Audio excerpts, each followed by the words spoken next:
আসসালামু আলাইকুম সম্মানিত ভিউয়ার্স। আজ 18ই মে সোমবার। আজকের ঢাকার পুঁজিবাজার এবং কয়েকটি স্টক নিয়ে আলোচনা করব। আপনারা আমার সাথে থাকবেন আশা করি। আজকের বাজারের যদি দেখি তাহলে বাজার আজকে 23.07 মাইনাস। বাজার কন্টিনিউ নিচের দিকে যাচ্ছে। লেনদেন লেনদেন হয়েছে 726.08। 79টা অ্যাডভান্স, 254টা ডিসক্লাইন্ড, আনচেঞ্জ আছে 53টা। আমরা দেখি চার্টে এসে দেখি কি অবস্থা। বাজারের সার্বিক অবস্থা বলার নেই, আপনারা সবাই দেখতেছেন এবং জানতেছেন বাজার কন্টিনিউ ডাউন ট্রেন্ডেই যাচ্ছে। গত 1 2 3 4 5 দিন পরে তিনটা পাঁচটা রেডের পরে তিনটা লাল হয়েছে, তিনটা ঠিক না, আড়াইটা মতো। এখন আবার কয়টা রেডের পরে লাল হবে তা তো বোঝা যাচ্ছে না, কারণ আজকের ক্যান্ডেলেরও নিচে কোনো শ্যাডো নাই। আগামীকালও মার্কেট পড়ার সম্ভাবনাই বেশি। এখন সেই পড়াটা সম্ভবত কত পরবর্তী সাপোর্ট, আসলে সাপোর্ট রেজিস্ট্যান্ট বলে তো কিছু নাই। আমি বলি সবসময় এটা হলো আমাদের জাস্ট একটা মানসিক সান্ত্বনা। দেখা যাচ্ছে 5178, এটা যদি ফেল করে সাপোর্ট, তাহলে আমরা বলবো পরবর্তীতে 5130 বা 29 এই লেভেল, এটা জোন। সাপোর্টের একটা নির্দিষ্ট থাকে না, একটা জোন থাকে। 5110 থেকে 5130 এই জোনটা। এটা না টিকলে আবার বলবো যে এটা 5000-এর রাউন্ডের। যাই হোক, বাজার নিয়ে হওয়ার কিছু নেই। বাজারের অবস্থা খুব একটা ভালো না, তবে ইসের ব্যাপার হলো লেনদেন কমে যাচ্ছে।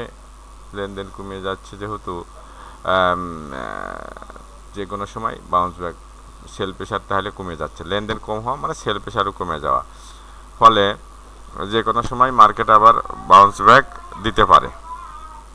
এখন আমরা ইন্ডিভিজুয়ালি কয়েকটা স্টক নিয়ে আলোচনা করব। আমরা যারা ট্রেডিং করি, আমি বারবার বলি আমরা ট্রেডিং করি, আমাদের ইন্ডেক্স বাড়লে ট্রেডিং ফেভারে যায়, এটা ঠিক।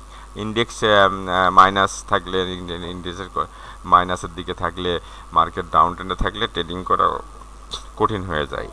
তারপরেও এর মাঝেই আমাদেরকে স্টক সিলেকশন করার দিকে সবসময় খুবই সতর্ক দৃষ্টি রাখতে হবে। আমরা কি বলছি, আমরা যারা ট্রেডার আমাদের কয়েকটা রুলস অবশ্যই মেনে চলতে হবে। সেটা হলো, আমরা কোনো স্টকে ততক্ষণ এন্ট্রি নেব না যতক্ষণ তার কি শেয়ারটা আপট্রেন্ডে না থাকে। কোনো শেয়ার আপট্রেন্ডে না থাকলে সেটা আমরা কি নেব না। দ্বিতীয়ত, স্টপ লস ম্যান্ডেটরি, অবশ্যই স্টপ লস ম্যান্ডেটরি। এবং ততক্ষণ আমরা ট্রেড নেব না যদি আমাদের রিস্ক রেওয়ার্ড রেশিও 1:2 না হয়। এবং মানি ম্যানেজমেন্ট অর্থাৎ আমরা এমন একটা স্টকেই আমাদের সব ইনভেস্ট করব না। আমরা মিনিমাম আমাদের ক্যাপিটালের 20%-এর বেশি কোনো শেয়ারে ইনভেস্ট করব না। আমি আবারও বলছি, এইটা খুবই গুরুত্বপূর্ণ। আমরা কয় টাকা লস নেব এই চিন্তা আগে করব, লসের চিন্তা আগে করব, তাহলে আমাদের ঘুম হবে। নাইলে আমি সব টাকায় এক শেয়ার কিনলাম, 1 লাখ একটা শেয়ার কিনলাম, সাপোজ 1 টাকা কমে গেলে 1 লাখ টাকা কমে গেলে আমার ঘুম আসবে না, প্রেশার বেড়ে যাবে, ওই চিন্তা করব না। আমরা আগে চিন্তা করব এই শেয়ারটাকে আমরা এত টাকা লস আমরা নেব, বাস, তাহলে আমার আর টেনশন থাকলো না। আমরা আগে লাভের হিসাব করব না। এইবার আসি ইন্ডিভিজুয়াল স্টক নিয়ে। অ্যাডভেন্ট ফার্মা শেয়ারটা দেখি আপনার কি বলে, শেয়ারটা আপ ট্রেন্ডে না ডাউন ট্রেন্ডে। শেয়ারটা 20 এবং 50 মুভিং এভারেজের উপরে আছে, তাহলে শেয়ারটা শর্ট টার্ম এবং মিডিল টার্মে আপ ট্রেন্ডে আছে। এবং 2200 মানে লং টার্মের এসে যায় আজকে বাধাগ্রস্ত হয়েছে। প্লাস শেয়ারটার আরএসআই আছে 57, 60 প্লাস হলে মোমেন্টাম। এমএসিডি বা ম্যাকডি হিস্টোগ্রাম বার সবুজ। বোলিঙ্গার ব্র্যান্ডের আপার ব্র্যান্ড উপরে উঠছিল, থাকতে পারেনি। তাহলে এই সবগুলো ইন্ডিকেটর আমারে কি বলতেছে, মার্কেট গ্রিন সিগন্যাল দিচ্ছে। এবার ইচুমুখো ক্লাউডতে আজকে ভেদ করে উপরে উঠছিল, থাকতে পারেনি। এখন আমরা এবং ফার্মাসিউটিক্যাল, ছোট ছোট ফার্মাসিউটিক্যালের সবগুলো শেয়ারই আপনার অনেক বেড়ে গেছে, সেই তুলনায় কিন্তু অ্যাডভেন্টটা বাড়ি নাই। আপনার সিল্কো, ভার, এগুলো বেশ বাড়ছে, কিন্তু সেই তুলনায় অ্যাডভেন্টটা খুব একটা বাড়ি নাই। সেই 24 মার্চ তারিখে যে রেটে ছিল সেটা এখনো পর্যন্ত যায় নাই। এখন আসল মোদ্দা কথায় আসি, এই শেয়ারটা যে আমরা এন্ট্রি দেব কোথায়, এবং এন্ট্রিটা মেন জিনিসটা তো এন্ট্রি এবং এক্সিট, তাই না? যে আমরা এমন জায়গায় এন্ট্রি দেবো যাতে আমাদের স্টপ লসটা কি হয়, ছোট থাকে। স্টপ লসটা আমরা কখনোই 2 ডিজিটে নেব না। স্টপ লসটা আমাদের সবসময় সিঙ্গেল ডিজিটে থাকতে হবে, প্রথম শর্ত। এবার একটা শর্ত, তাই না? তাহলে সিঙ্গেল ডিজিটে থাকতে হলে আমরা এই শেয়ারটা আমরা ট্রাই করব 13 টাকা 80 পয়সা প্লাস মাইনাস, 13 টাকা 80 পয়সা প্লাস মাইনাস, অর্থাৎ 13 টাকা 50 পয়সা থেকে 80 পয়সা, এই যত নিচেই 14 নিচেই থেকে 14 নিচে থেকে যত কমে কিনতে পারি, সোজা হিসাব। আর আমাদের স্টপ লস থাকবে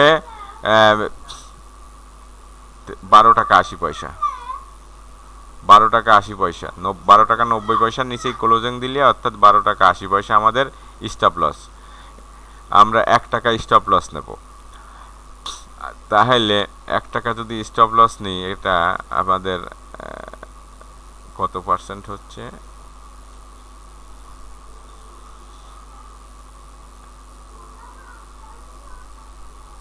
6 থেকে 7% আমরা এখানে 6%-এর মতো, 6 থেকে 7%-এর মতো রিস্ক হচ্ছে।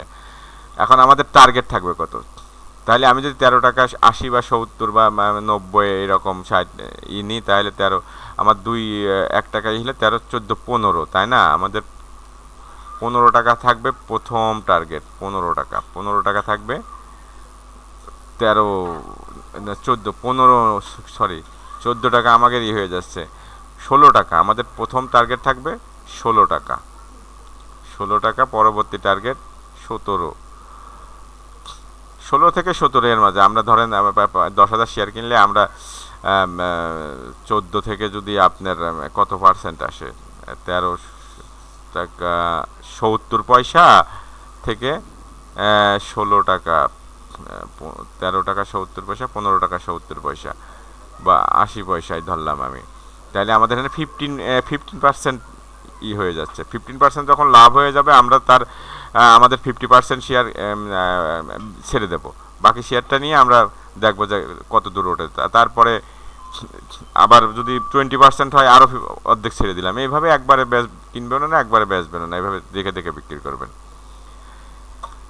এবার পরবর্তী স্টক,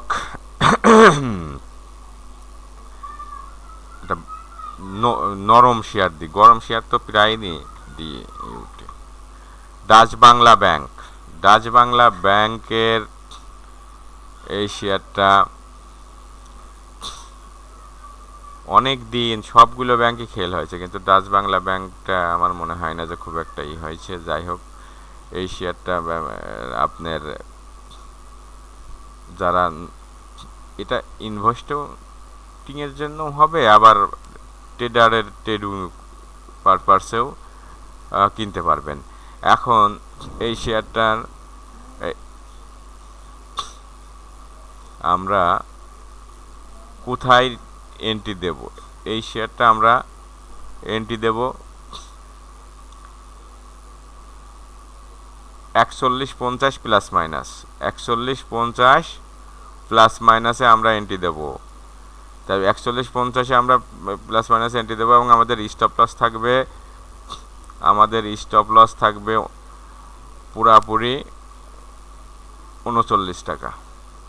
39 টাকা আমাদের স্টপ লস। তাহলে এখানে আমরা কি করব, 41 প্লাস মাইনাস স্টপ নিব এবং 39-এর নিচে ক্লোজিং দিলেই আমরা শেয়ারটা থেকে এক্সিট হয়ে বেরো যাব।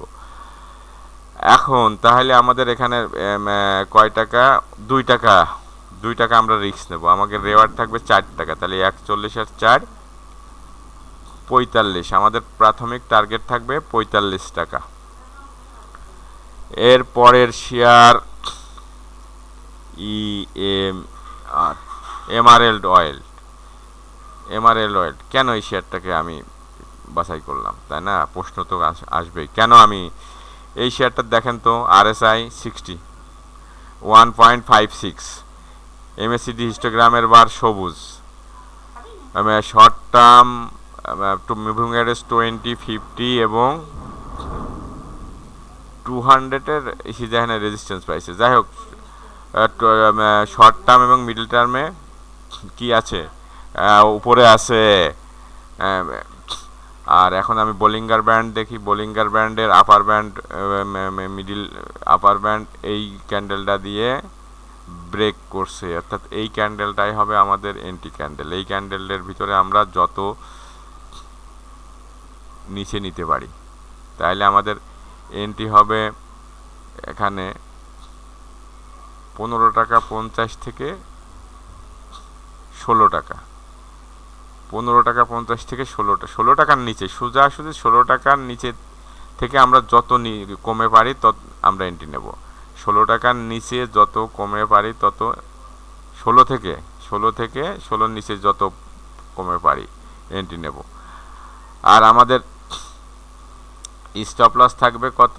স্টপ লস থাকবে 14 টাকার নিচে ক্লোজিং দিলে। 14 টাকার নিচে ক্লোজিং দিলে আমরা এই শেয়ার থেকে আর এক বিন্দুও থাকবো না, এক্সিট নিয়ে বেরো যাব। তাহলে 14, 15, 1.5 টাকা আমাদের স্টপ লস, তাই না? 1.5 টাকা স্টপ লস নিলে আমরা 3 টাকা, আমরা এই শেয়ারটা থেকে 3 টাকা লাভ করার চেষ্টা করব। তাহলে 15 আর 3 18, 18.5।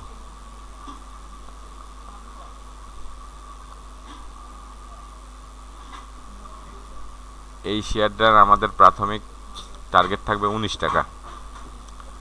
প্রথম টার্গেট থাকবে 19 টাকা, পরবর্তীতে টার্গেট ওই 19 থেকে 21, 22 এই লেভেলে আশা করা যায় পাবেন। কারণ এখানে এই সবুজ ক্যান্ডেলের ইটা বেশি, পাওয়ারগুলো বেশি মনে হচ্ছে। যাক, তার পরবর্তী শেয়ার কেডিএস এক্সেসরিজ শেয়ারটা দেখেন। এই যে এখানে আপনার কারোর কিনতেই দেয়নি, 2-3 দিন পর হল্টেড হয়ে যায়। এই যে 53 টাকা উঠে শেয়ারটা নামিয়ে এখন সাইডওয়েজ করতেছে, অ্যাকোমোডেশন ফেজে আছে। শেয়ারটার ফিবোনাচি রিপ্লেসমেন্টে দেখা যাচ্ছে 0.618 হয় 45 টাকা। এই 0.618-এর নিচে শেয়ারটা যায় নাই, এটার নিচেই যায় নাই, 45-এর নিচে শেয়ারটা আর যায় নাই। এটা হলো গোল্ডেন অপরচুনিটি, গোল্ডেন কারেকশন বলে ফিবোনাচি রিপ্লেসমেন্টে। তাহলে আমরা এটাকেই আমরা স্টপ লস ধরবো, এই 45 টাকাকেই আমরা স্টপ লস ধরবো। ফিবোনাচি রিপ্লেসমেন্টের যে 0.618-এর এটাকে আমরা স্টপ লস ধরবো, অর্থাৎ আমাদের স্টপ লস হলো 45 টাকা। 45 টাকার নিচে যদি শেয়ারটা যে কোনো সময় ক্লোজিং দেয়, আমরা এই শেয়ারটা থেকে এক্সিট নেব। এখন আমাদের এন্ট্রি কোনটা থাকবে?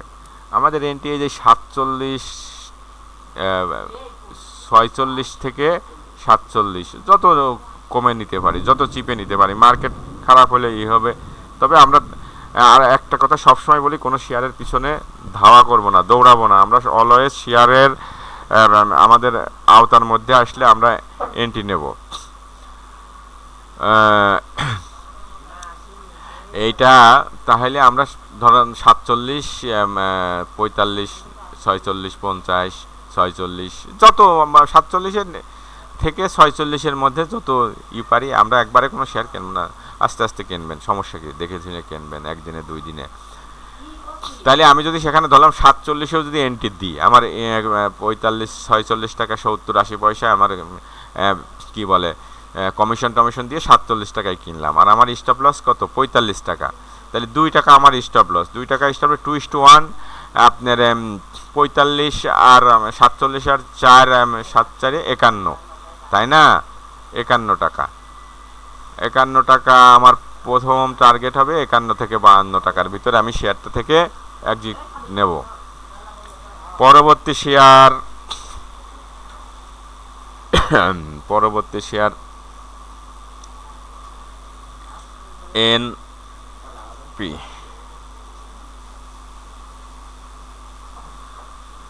National polymer. শেয়ারটা দেখেন তো কি মনে হয়, এই শেয়ারটার ভলিউম কোনটা, এইটা আর এইটা। এটা হলো 30 টাকা লেভেলের, এইটা আজকে হলো আপনার 30 থেকে 32। এই তো ট্রেড হয়েছে শেয়ারটা, আর ভলিউম আছে নাই। শেয়ারটার আরএসআই 70, আরএসআই যদি 60 প্লাস, মোমেন্টাম 70-তে তো সুপার মোমেন্টাম। এমএসিডি বা হিস্টোগ্রামের বার সবুজ। এখন এই শেয়ারটাতে আমরা কোথায় এক্সিট নেব? আপনি তো বলবেন শেয়ারটা তো অনেক বাইরে গেছে। হ্যাঁ, কথা তো ঠিকই, আমরা বেড়ে যাওয়া শেয়ারেই ট্রেড নিই, আমরা ওই বটম লাইন খুঁজি না। বটম লাইন যে শেয়ার পড়ে আছে মাসের পর মাস, বছরের পর বছর, ওই সব শেয়ার ট্রেডারদের জন্য না, ওগুলো হলো লং টার্ম ইনভেস্টমেন্ট যারা, তারাদের জন্য। আমাদের জন্য এই সব শেয়ার না। আমাদের জন্য শেয়ার কি, আমরা হয় আমাদের কোনো শেয়ারে, যে কোনো শেয়ারে আমরা এন্ট্রি নেব, হয় আমাদের স্টপ লস হিট করবে, না হলে আমাদের প্রফিট দেবে দ্রুত। আমরা বসে থাকতে রাজি না। তাহলে আমরা এখানে শেয়ারটাতে এই কোথায় এন্ট্রি দেওয়ার চেষ্টা, আমরা এন্ট্রি দেওয়ার চেষ্টা করব 31 টাকা প্লাস মাইনাস, 31 টাকা প্লাস মাইনাস। আমি আবারও বলতেছি 31 টাকা প্লাস মাইনাস আমরা এন্ট্রি দেবো। এবং আমরা কোনো শেয়ারের পিছনে, আমি কি বলছি, ধাওয়া করব না। আমাদের রেঞ্জে আসলে কিনবো, না আসলে কিনবো না, আমরা রেখে দেবো, যেদিন ওই রেঞ্জে আসবে সেদিন কিনবো। আর আমাদের স্টপ লস থাকবে 29 টাকা। 29 টাকার নিচে যদি ক্লোজিং দিয়ে দেয়, আমরা শেয়ারটা থেকে এক্সিট নিয়ে বেরো যাব।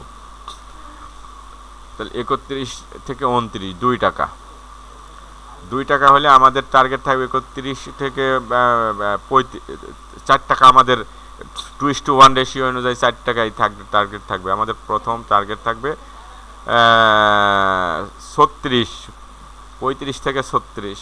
যে যদি কেউ যদি একটু 31-এর 8 আনা 40 পয়সা বেশি কেনেন, অর্থাৎ 1:2 রেশিওতে তার যা হয়, 35 থেকে 36 টাকা আমাদের, 36 বা 37, এটা আমাদের প্রথম টার্গেট, তাই না?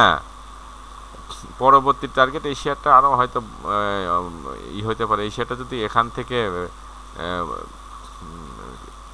এইটা ক্রস করে 38 ক্রস করে, তো শেয়ারটা 40-এর ঘরে চলে যাবে। যাই হোক, সেই চিন্তা করে এখন ভাবনা করে লাভ নাই, তখন সময়টা তখন দেখা যাবে।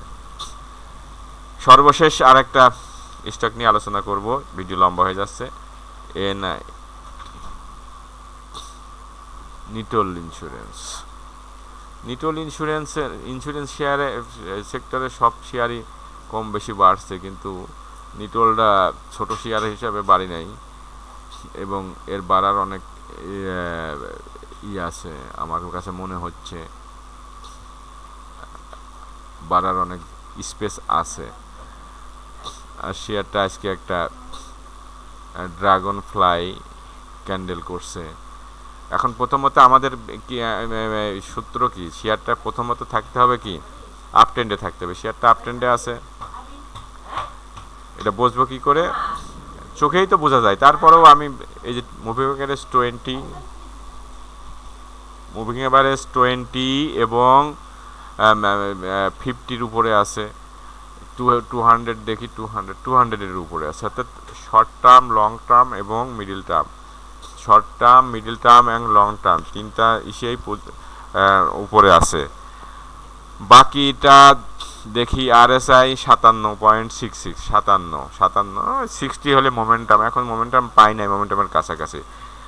MACD বা ম্যাকডি হিস্টোগ্রামের বার এই যে লাল থেকে সবুজ, ছোট ছোট সবুজ হচ্ছে।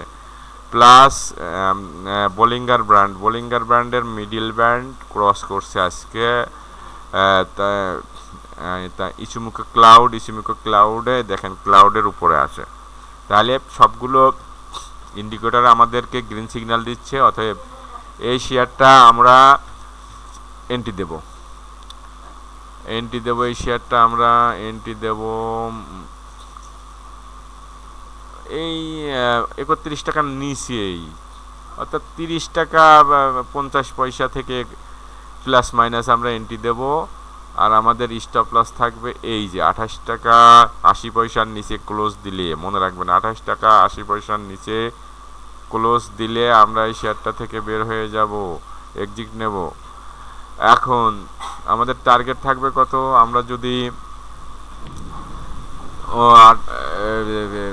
বাইরে প্রচণ্ড ঝড় বৃষ্টি হচ্ছে, ভিডিও এখনই শেষ করে দেব। এখন 2:1 রেশিও অনুযায়ী যত হয়, অর্থাৎ আপনার এখানে আমাদের 29, 30, 31, 2 টাকা 4 টাকার মতো আমাদের লাভ করতে হবে। তাহলে আমাদের প্রথম টার্গেট হবে 35 টাকা। 35 টাকায় আমরা প্রথম টার্গেট থাকবে আমাদের 35 টাকা, পরবর্তীতে দেখা যাবে। যাই হোক, আর ভিডিও লম্বা করতেছি না, লম্বা ভিডিও মানুষ দেখে না। আর আপনাদেরকে বলি ভাই, আমি আপনাদের জন্য খুব কষ্ট করে ভিডিও বানাই, আমি নতুন চ্যানেল, আপনারা আশা করি আমার চ্যানেলটাকে সাবস্ক্রাইব করবেন। বিশেষ করে আমার ফেসবুকের ফ্রেন্ডদেরকে অনুরোধ করছি, আপনারা আমার 500-600 ফেসবুক ফ্রেন্ড, অথচ আমার চ্যানেলে সাবস্ক্রাইব নাই। এটা তো কি বলবো, লজ্জার বিষয়। যাই হোক, আপনাদেরকে আবারও বলছি, ট্রেডিং হচ্ছে একটা প্রবাবিলিটি, ধারণা। এখানে আমরা 10টা ট্রেড নিলে আমাকে যদি মিনিমাম 5 থেকে 6টা আমরা উইন করতে পারি, 6টা উইন করতে পারলে তো আনবিলিভেবল। 6টা উইন করলে আমি 6 দুগুণে 12 টাকা লাভ করব, আর 4টে আমি লস করলে 4 দুগুণে 8, 4 টাকা লস করব। অর্থাৎ আমার 12 টাকা লাভের থেকে 4 টাকা চলে গেলে আমার 8 টাকা লাভ থাকবে। এটাই প্রবাবিলিটি। এখানে 100% শিওর বলে কোনো কিছু নাই। আর শেয়ার বাজার ঝুঁকিপূর্ণ। আপনি যদি ঝুঁকি না নিতে চান, তাহলে আপনি ল্যান্ড আছে, সঞ্চয়পত্র আছে, বিভিন্ন জায়গায় বিনিয়োগ করতে পারেন। সেটা আপনার ব্যক্তিগত ব্যাপার। বিশেষ করে যারা ট্রেডিং করতে ভালোবাসেন, তাদের জন্য আমার অনুরোধ, আপনারা আমার চ্যানেলটাকে সাবস্ক্রাইব করবেন এবং আমাকে সহযোগিতা করবেন। আর আপনাদের কোনো স্টক সম্পর্কে জানারই থাকলে কমেন্ট বক্সে জানাবেন। আজকের মতো এখানেই শেষ করছি। Enjoy trading.